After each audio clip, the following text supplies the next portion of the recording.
God, my bangs are too long. Hello fellow humans and welcome to American Adventure. My name is Jackie if you're new here, and this is Long Distance Talks.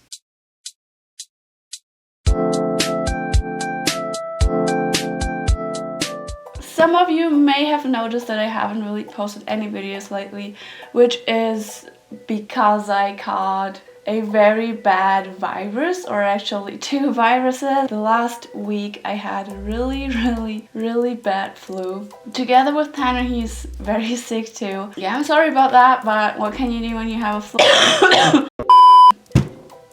Sorry. Yeah. Without further ado, let's jump right into it. And what I want to talk about today is what happens after you get approved for the K1 visa. Because you've been through a lot with your partner for probably months, maybe even years. You had your interview, your medical examination, everything is behind you, and you finally got your visa. It arrived in the mail, you booked the flight. What happens now? So, after getting approved for the K1 visa, I booked a flight and entered the US. All you basically know after you have the visa is the marriage must take place within 90 days after the arrival in the US. It is not possible in any way to extend the visa, so if you don't marry in these 90 days, you f***ed up and you really have to go back to your home. Here comes the part where most of us probably get confused, or at least me and Tana were really confused. Until the marriage takes place and until you marry, until the wedding happens, you are a non-immigrant. So the K1 visa is something in between a tourist visa and an immigration visa. It is something in between, but you are a non-immigrant until you apply for the green card. So when you reach your AOS in. What happens? What do? You booked the flight, you entered the US, and now you want to get married, right? But is that really the first thing you want to do? The first thing we did after me arriving there was getting me an American phone number. So I can make calls, I can call my husband, I can text him wherever, whenever. That was the first thing we did. We got myself a phone number. The second thing we did, Tanner took a day off from work, and it was, I think, around 2 weeks after me arriving. Applying for the social security number, so you get that, because without that you basically can't do anything here. You can't even open a bank account, you can't get insurance and many other things. So it's really important that you get that, and you will also need that for your AOS, for your adjustment of status. So the earlier you do that, because it takes a while until you get it, the better. You're not allowed to work with that card.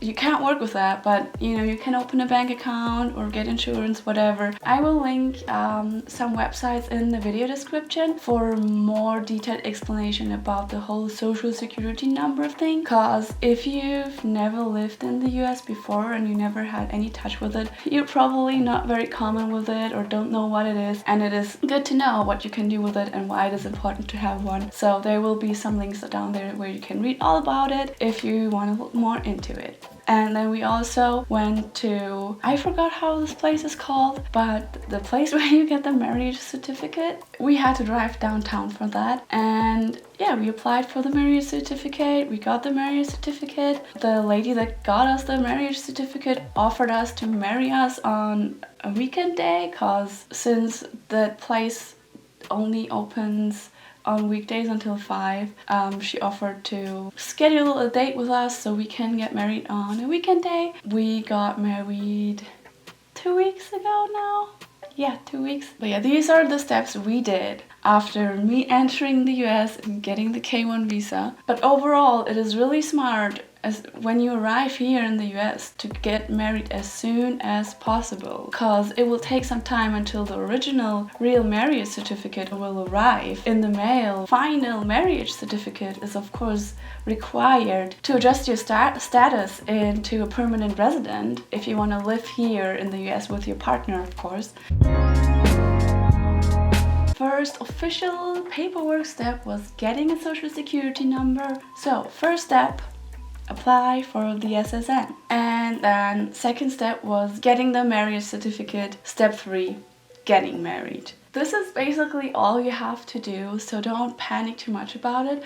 I know it can really get frustrating because no one in the embassy is going to tell you what to do. No one at the airport or anywhere else will tell you what to do. You basically have to research everything yourself, and so I can really understand why you maybe get frustrated or panicked. This is at least what happened to me, because I felt really overwhelmed when I got here. Of course, it is also exciting, but yeah.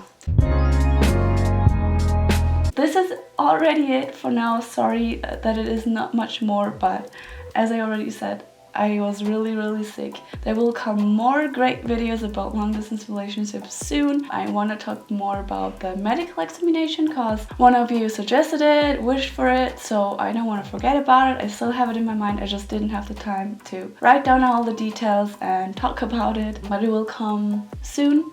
But yeah, I will keep you updated on our next steps soon. We are heading more and more to the AOS, which is exciting and scary. I really don't want to do more paperwork, but it has to be done, right? So as you always know, it could maybe take a while until there will be a new update on our visa and our marriage, because paperwork takes so much time.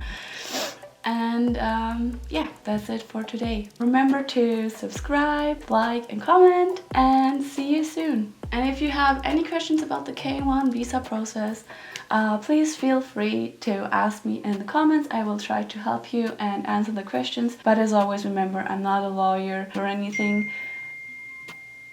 I'm not, a specialist, but I've been through it. I've done it with Tanner. We've done it on our own, and we got approved. So maybe I can help you. Yeah, just feel free to ask your questions in the video description. Bye. See you soon.